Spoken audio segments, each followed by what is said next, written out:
जब तक उसने अपने पति को घुटनों के बल बैठकर बेचैनी से अपनी मालकिन के शरीर पर बैंडेड लगाते हुए, यहां तक कि अपना फोन भी नजरअंदाज करते हुए नहीं देखा, तब तक उस औरत को एहसास नहीं हुआ कि जिस आदमी ने उससे हमेशा प्यार करने की कसम खाई थी, उसने बहुत पहले ही अपना दिल बदल लिया था।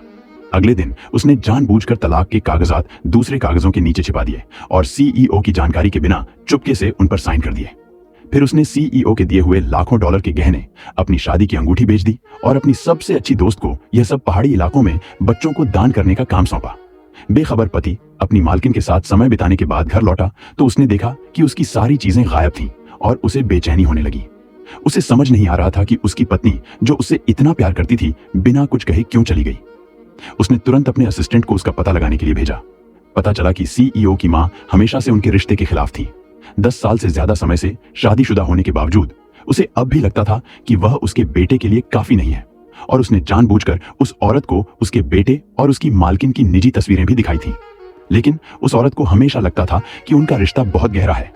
लेकिन जब उसने अपने प्यारे पति को बारिश में भी किसी दूसरी औरत की देखभाल करते देखा तो उसे अब भी उसके लिए थोड़ी उम्मीद थी। उसने सीईओ को फोन करने की कोशिश की।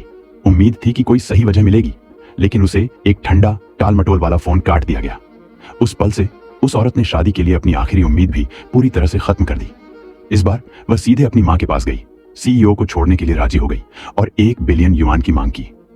उसकी सास हैरान रह गई, लेकिन औरत ने जोर दिया कि अगर वह नहीं चाहती कि सबको पता चले कि उन्होंने चुपके से शादी कर ली है, तो कम से कम 1 बिलियन युआन तो चाहिए ही। उसका पहले का सीईओ पति, जो कभी दुनिया को यह बताना चाहता था कि वह उसकी पत्नी है, अब उसकी तरफ देखता भी नहीं था। उसने जल्दी से उसके दिए गए डॉक्यूमेंट्स पर साइन कर दिए, जिससे उसकी मां की मांगें आसानी से पूरी हो गईं।